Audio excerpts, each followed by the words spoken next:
Hello, good morning. Naman yun kay Abi Token. Singali dito sa ating coin.ph yung price ni Abi Token.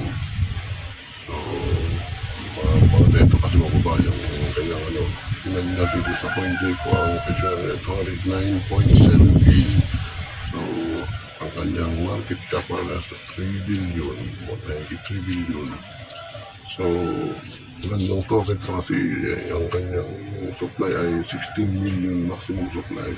Ang circulating supply niya ay nasa 15 million plus So, maganda rin ito. Ang potential na rin itong maging si Abi Token. At makatawa na rin itong token na Kaya lang ngayon ko lang itong napansin na maganda pala itong token. So, ngayon sa coin.ph. So, tatay tayo bumili ng kahit kunti ng Abi Token.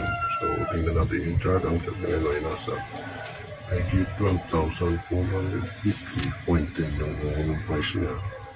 So, magkikimpo tayo baka bumaba pa. So, tingnan natin kung kakabili tayo sa mababa kahit kunti. So, tingnan natin sa 1,000 pesos ay 0.0804 ang yan.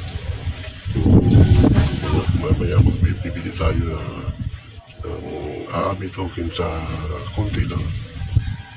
Yung parang picture pa ilang lang Abis.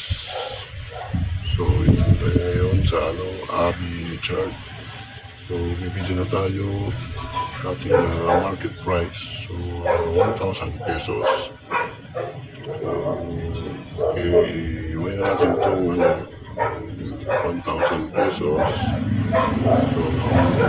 pwede na ba tayo 1,800? So, 1,000 na bibili natin ay Abi Token. So, okay.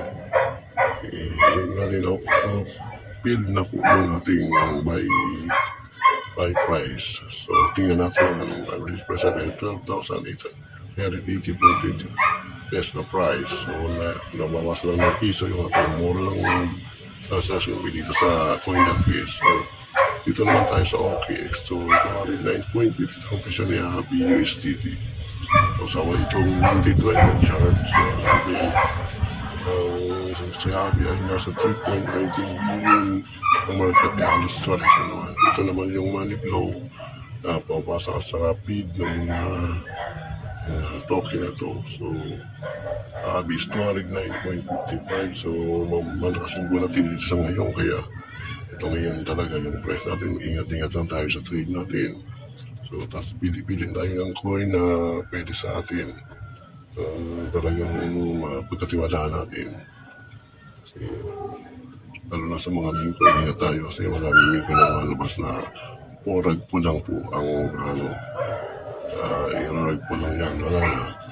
So, yung pipil tayo ng token na katulad ng mga pundasyon, yung XRP, Solana, Ethereum, BTC. So, kasi nakusunod ako si Abi kasi maganda si Abi. Kaya, may potential to kasi una mababa yung yung maximum supply. Saka yung price niya is okay naman. Wala masyadong mga issue sa kanya. At tingnan natin dito sa bis dito sa CoinGecko ang mga chart meron din siya sa centralized sa market. Centralized and decentralized. So, madami rin yung mga meron ang mga exchange na Abi. Kailangan hindi ko tapansin si Abi kasi wala kasing isa ko very old na token kaya parang wala na siya kaya wala ngayon nagkaroon ng expose kaya parang may malaking potential nito sa hinaharap more long term talaga ito kaya namimili ko yun ng token kaya na okay yung pili nyo sa may potential talaga. So maraming salamat po sa panonood. Kaya naman tayo si XCG23. Salamat, marami ka subscribe, like, share.